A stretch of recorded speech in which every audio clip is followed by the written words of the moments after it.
मागील पानावरून. ऐतिहासिक तथ्यांचा आधार असलेल्या या पॉडकास्टमध्ये काही प्रसंगांचं नाट्य रूपांतर करण्यात आलं आहे. महाराष्ट्राची सांस्कृतिक ओळख म्हटल्यानंतर ठळकपणे ज्या गोष्टी आपल्या डोळ्यासमोर येतात त्यापैकी एक आहे लावणी आणि तमाशा. नमस्कार, मी ओंकार आणि मागील पानावरूनच्या आजच्या भागात आपलं मनपूर्वक स्वागत करतोय. तर हे आहेच, आपली एक सांस्कृतिक परंपरा आहे आणि ज्याच्यामध्ये शेकडो वर्षांपासून लावणी केली जाते. तमाशा आहे, तमाशाचे वेगवेगळे प्रकार आहेत.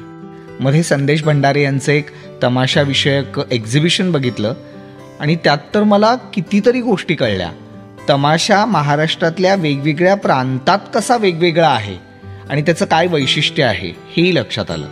तर तमाशाबद्दल, लावणीबद्दल खूप बोललं गेलंय, लिहिलं गेलंय, पण त्यात एक गोष्ट थोडीशी दुर्लक्षित राहिली आहे, ज्याच्याबद्दल मी आज तुमच्याशी बोलणार आहे. आता ती गोष्ट म्हणजे तमाशा करणाऱ्या कलावंतांमध्ये, म्हणजे परंपरेनं ज्यांच्या घरांमध्ये लावणी केली जाते, म्हणजे स्त्रिया लावणी करतात किंवा तमाशाचे फड आहेत, तर ही जी घराणी आहेत ती कोणत्या जातीतून येतात बरं? तुम्ही थोडासा अभ्यास केला, निरीक्षण केलं तर तुमच्या लक्षात येईल की या दलित जाती आहेत. म्हणजे कोल्हाटी समाजातल्या अनेक स्त्रिया या तमाशाच्या फडावर नाचणाऱ्या होत्या, आजही आहेत. आता शिक्षणाचा प्रसार व्हायला लागलाय, त्यामुळं त्या समाजातले अनेक जण वेगवेगळे व्यवसाय करतायत आणि तमाशातल्या, लावणीतल्या या दुष्टचक्रातून बाहेर पडायचा प्रयत्न करतायत. मी दुष्टचक्र अशासाठी म्हणतोय कारण तुम्ही जर नीटपणे तमाशाचा अभ्यास केला तर तुमच्या लक्षात येईल की या सगळ्या स्त्रियांकडं आपल्या मुख्य प्रवाहातल्या समाजाने कशा पद्धतीनं पाहिलेलं आहे. तर अशीच एक इतिहासातली गोष्ट आहे जी मी तुमच्यापर्यंत पोहोचवणार आहे. आपल्याला माहिती आहे, डॉक्टर बाबासाहेब आंबेडकर यांनी महाडचा सत्याग्रह केला. चवदार पाण्याचं तळं आणि ते पाणी अस्पृश्यांना पिण्यासाठी उपलब्ध व्हावं म्हणून त्यांनी जो लढा दिला आणि त्याला चळवळीतल्या अनेकांनी साथ दिली, तो एक इतिहास आहे. तर त्या काळात या चवदार तळ्याचा जो सत्याग्रह आहे त्याची ज्यावेळी अनेक ठिकाणी चर्चा होत होती, हे घडणार आहे हे समजत होतं, त्यावेळी या सत्याग्रहासाठी काही एक आर्थिक मदतही करावी लागणार आहे हेही अनेकांना जाणवत होतं. आणि मग ते समाजातल्या वेगवेगळ्या स्तरातले लोक होते बरं का.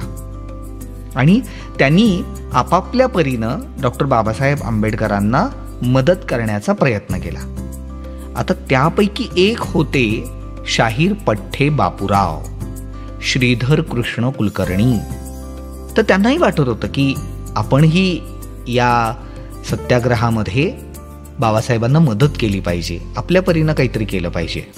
त्या काळी पठ्ठे बापूराव आणि पवळा यांचे मेळे खूप गाजत होते, लोकप्रिय होत होते. त्यामुळे त्यांना बिदागीही भरपूर मिळायची.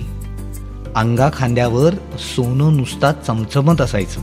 तर पठ्ठे बापूराव यांच्यासोबत जी पवळा होती, आता बऱ्याच जणांना पवळा एवढंच नाव माहिती असतं.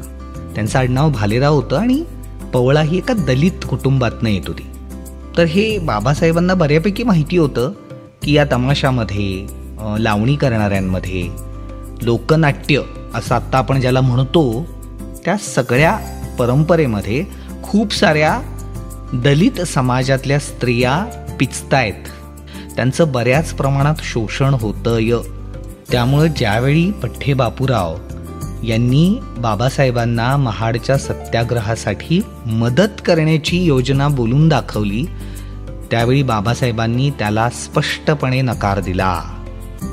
ते म्हणायचे की जिथं या दलित महिलांचं लैंगिक शोषण होतंय त्यातनं मिळालेला पैसा मी माझ्या चळवळीसाठी वापरणार नाही, हे बाबासाहेबांनी स्पष्टपणे सांगितलं. तर यावरून आपल्या लक्षात येतं की आपण ज्याला तमाशा म्हणून खूप गौरवीकरण करतो त्याचं, तर त्याच्या आत किती साऱ्या हायरार्कीज होत्या, किती साऱ्या शोषण व्यवस्था काम करत होत्या आणि मुख्यतः महिला किती त्रासलेल्या होत्या, त्यांच्या अस्तित्वाची अजिबात बऱ्यापैकी कदर नव्हती.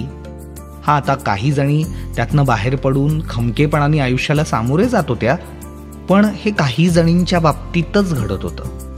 अनेक जणी कसं बसं आपलं आयुष्य रेटत होत्या आणि सामाजिक अवहेलनेला सामोऱ्या जात होत्या.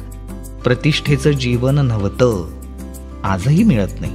त्यामुळे आपल्याला नेहमी हे लक्षात ठेवायला पाहिजे. आपण ज्यावेळी तमाशाबद्दल खूप आग्रहाने बोलत राहतो, त्यावेळी या ज्या दलित समाजातल्या स्त्रिया आहेत, ज्यांचं पिढ्यानपिढ्या शोषण झालेलं आहे, त्यांच्या त्रासाचं भान आपल्याला नेहमी असायला हवं.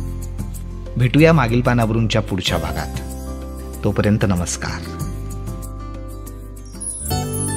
मागील पानावरून